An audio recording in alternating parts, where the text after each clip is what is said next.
Hiya, it's Molly from the Reading Hour. Got a bit more of a sort of chilled out video today. I was kindly tagged in the Elements Tag by Joe Spivey. Thank you for that one. And when I first saw the name of this, and I'm not the only one, somebody else said this to me, it immediately made me think of Avatar, The Last Airbender. And I thought it was going to be, in my geeky way, I thought it was going to be like linked to, you know, fire, water, earth, air, the four nations lived in harmony, blah, blah, blah. I thought it was going to be that. It's not. It's not half as dramatic as that. This tag is all about the instruments or the accessories, the items that we might use to help us with our reading experience or, I don't know, complement it. So yeah, we're talking bookmarks, we're talking annotations, we're talking illustrations, we're talking, you know what I'm on about. So there's a few questions, I'm going to go through them. I hope my answers are vaguely interesting, and yeah, stay tuned. So the first question, how do you feel about foreshadowing or dropped hints? I think that I'm becoming much more, as I'm reading more, I'm becoming more observant of this as a tool. I think I've probably been quite gullible with previous books that I've read.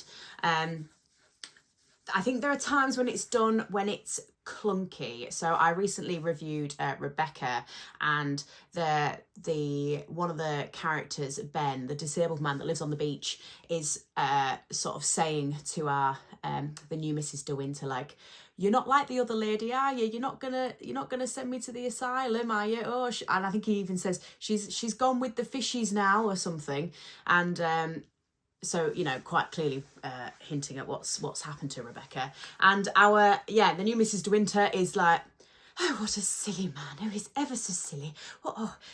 Isn't he banging on and on? And that really annoyed me. I thought that was rubbish. And that was one of my main criticisms, really, was the use of Ben as this character. I thought it was rubbish.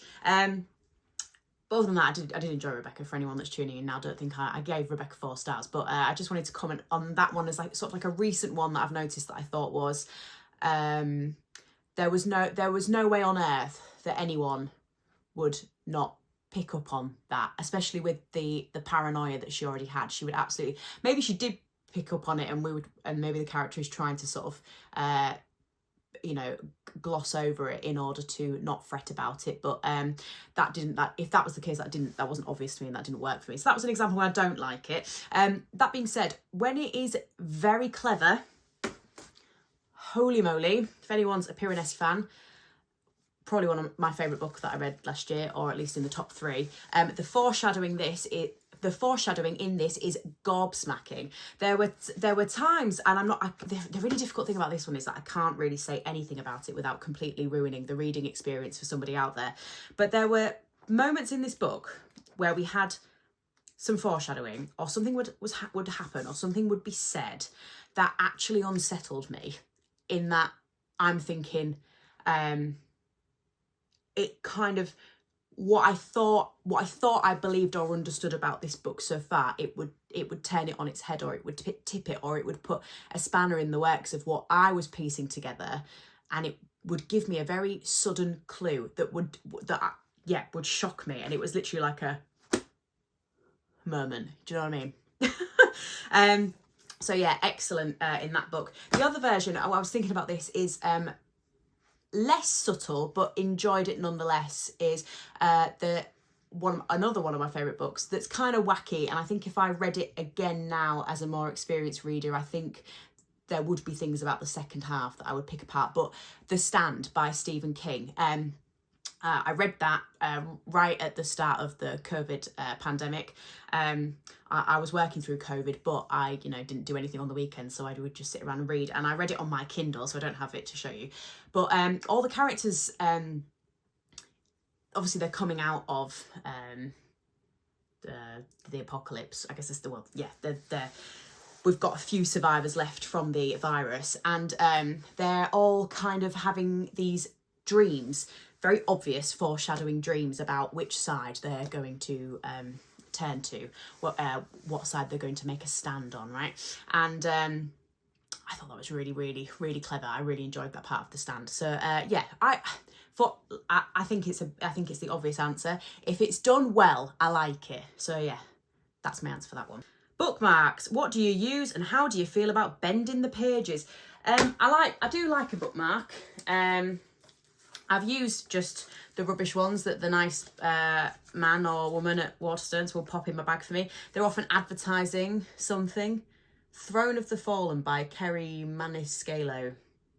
Sometimes I will just chuck that in. I have recently been really frivolous and bought these beautiful Studio Ghibli ones, and we've got some really nice pretty ones here. So yeah, I do like a pretty bookmark, but I also will just chuck in any old rubbish. Turning the pages has been a recent thing for me. No, originally, prior to starting this channel, I would have never turned a page. However, I am becoming aware of when I'm reading a book now, with it in the back of my mind that I'm going to talk about it on my channel, I have started to turn the page on little lines or little things just to remind me. I was typing on my phone like the page number and then a very sort of simplified version of the quote, but it was just taking too much time. So yeah, I have started to turn the page. Ooh. If obviously it was a library book or someone's lending me a book, I absolutely will not. But some of my own, yes, I will turn a page over now. Forgotten bookmarks. Have you ever found anything strange in a book? Yeah. Yes. Have I ever found anything strange in a book? No. That's really boring, isn't it? I did find a very, very sweet, when I was going through my books not long ago, in an old book that I must have had when I was really young. I mean, like 16.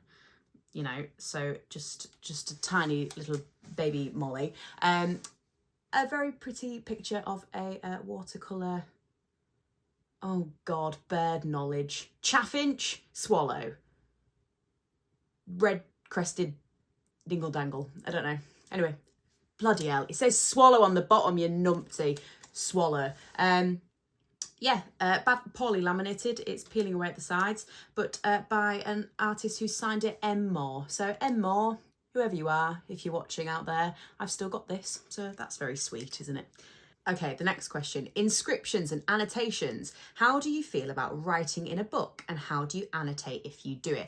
I don't write in books. I've seen people on the internet do like very particular colour-coded tiny little post-it notes, but like little strips, and they'll put like a key in the front of the book, and then they read through it and annotate it in a very sweet way.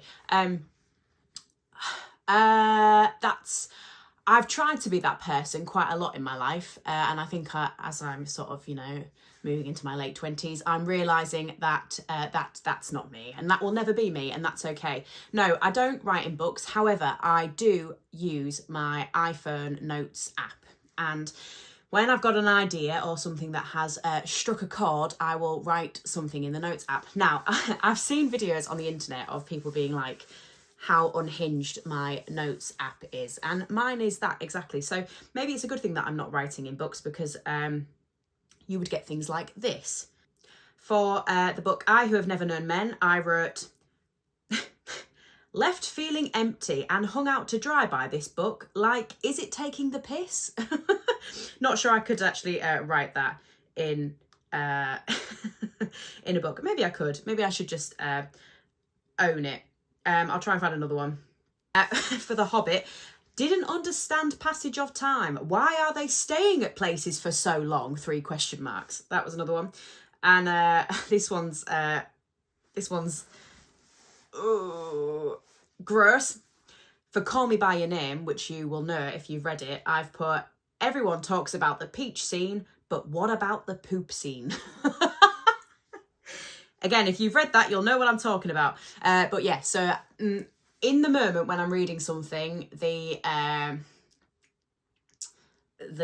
crudeness of me comes out, and it comes out onto my iPhone. I'm not sure that I would be annotating on a book with some of those comments. So yeah, that's probably why. Introductions and footnotes. Do you read them or avoid? And what makes a good introduction? I don't think I've ever read an introduction in my life. Sorry, maybe I should. but no, I haven't. However, footnotes, I'm reading, I've banged on about it loads now, nearly finished Educated by Tara Westover, and I think she does it to cover her bum, if you excuse the expression, but when she's recalling memories and things that have happened to her, she will put in a little footnote that says, I've spoken to my brother about this. It's a memoir, by the way, but I've spoken to my brother about this and they've said something different, and I spoke to so-and-so about that and they said something different, but this is how I recall it, which I thought was quite an interesting way to use a footnote, and I enjoyed that.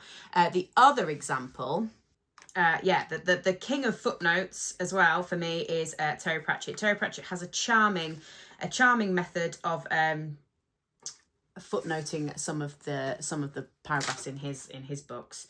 For example, this one says, "This is not precisely true. It is generally agreed by philosophers that the shortest time in which everything can happen is 1,000 billion years." So he kind of puts in little cute quips, which I think Terry Pratchett's books are full of, but I really do enjoy it when he does it in the form of a footnote. He does that quite a lot in his novels. Really sweet footnote that makes me emotional about Terry Pratchett. I can't help it. At the end of one of them in Hogfather says, sorry, try that again. I'm just so excited I can barely talk. The one in Hogfather, I found a really sweet one. It says, "And they are correct. The universe clearly operates for the benefit of humanity. This can be readily seen from the convenient way the sun comes up in the morning when people are ready to start the day." And yeah, I don't know. I love Pratchett. He was a bit special. Okay, the next question is accessories. Do you use bookish accessories? If you watch content about books on TikTok for more than approximately 10 seconds, TikTok will just start really aggressively trying to sell you book accessories, which doesn't really make a lot of sense to me, because as long as you can read and you can see, you should be okay. That being said, in my righteous way, I've got a headset. I've got a super cool, you can move it and you can bend it to your book, and I can even lay down with this thing. It's fairly comfy at the back. And yeah, it just means that I can direct light directly onto something. You know, I'm a glasses wearer. I've been wearing contact lenses for my videos because of the glare. But yeah, I can barely see. So something like this is quite helpful. Yeah, I do love this thing. But I don't know that I need much more than that, do I? I don't know. Let me know if there's been any accessories that have really benefited your reading, but so far it's just been this thing. Oh yeah. Okay, the next one, art and illustrations. How does cover art and illustrations affect your reading experience? By cover art, they mean on the cover of the, the cover of the book. Yeah, I do. Yeah, I mean, a beautiful book is a lovely thing. I recently spoke about my favourite books that I've got. I mean, look, that is so beautiful. Look at Heathcliff at the back. Oh, I mean, to read that and to just, every time you close it to look at that beautiful image is lovely. But at the same time, I'm not too bothered. If I've been able to get the book cheap or free, or it's been like I'm really not that bothered. But I like a bit of art. In terms of illustrations, not sure that I've read many books that have had illustrations. Maybe my copy of The Hobbit has a few sketches in it, but I wouldn't say that they added much to my reading experience, to be completely honest. I don't refer to, maps in great big fantasy novels or anything. Just don't feel that it particularly helps me. Again, now I'm going to go back to Pratchett. The only sort of graphic novel I have is Terry Pratchett's The Last Hero, and I do like to have. I've got a tattoo for this story that I got when I was 18 and thought that was a good idea. But this has got some absolutely hilarious drawings in it, which I'm going to show you. I mean, I don't know if you can see that, but if that's not me on my 80th birthday, I will be very disappointed. I'm telling you now. I dress fairly modestly, but yeah, I would quite like to start dressing like Boudica as I age. That's my plan. Yeah, she's the super cool. Vina the Raven-haired. I've not read this in a long time. I should do. There's one of Death that I want to show you because he's my favourite character. I'm gonna try and find it. Bear with me. This isn't Death, but this is the orangutan librarian. Can't remember his name. Does he have a name? Can't remember, but he's a great character. And I'm gonna find it. There he is. Haha. I've obviously turned to this one quite a lot. We've got Death with his kitten. Love it. Yeah, I do really like this book again. So yeah, I would say generally day to day, no, I'm not bothered. Doesn't add too much, but it is nice sometimes to splash out and buy yourself something as beautiful as this. Okay, the last question. So, format. Which format do you prefer? Hardback, paperback, audio, digital? I've written that really weirdly. I couldn't find the actual questions anywhere. I had to like watch Joe's video and wait for him to say it, and he speaks so quickly that I was like, ah, stop the video, write it down, start it again. So yeah, I couldn't find them. Anyway, format. Which format do you prefer? Hardback, paperback, audio, digital? Do you use different things for different situations? So hardback versus paperback all the way. Absolutely hate reading a hardback. Just I like to fold the pages over. I prefer the feel of a paperback. I like a floppy book. The other thing was, what was it? Audiobooks, digital. Like I said, I have a Kindle, but actually in recent months I'm preferring to read a proper book. And also my Kindle's got a nice big line down it, so that's really irritating. Audiobooks. Okay, so for me, I think I've said before, I drive a lot for work.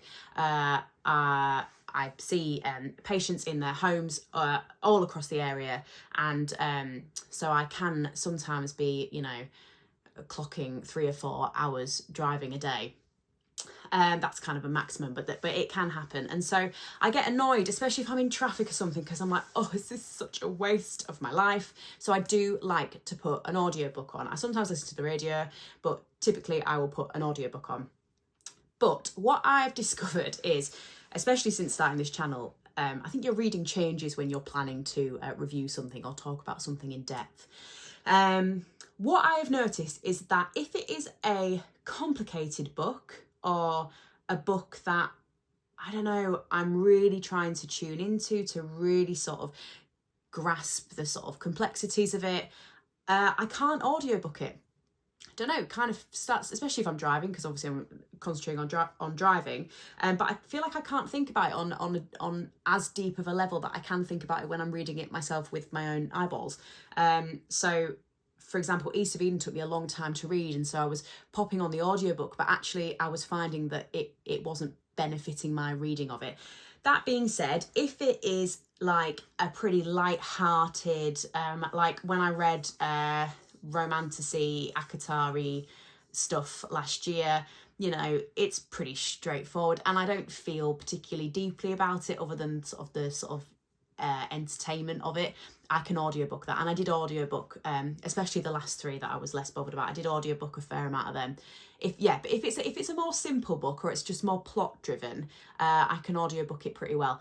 If it is literary fiction, if it's particularly detailed prose, if it is a complicated story that requires my attention to fully appreciate it, I would much rather read it. When you get some of those scenes, if you know what I mean, I always feel really awkward if I'm like, I don't know, even though I'm fairly certain people can't hear me, but I do sometimes wonder when you've got, and then she, and then she, and then he did, and then she, and then she went, oh, that's lovely, and he said, when that's happening, I do often feel myself go a bit pink, and either turn it off or turn it down, because I'm concerned. Stupid, I know, but yeah, if anyone's listened to what do they call it, spicy novels on an audiobook in public, it's an interesting experience, put it that way.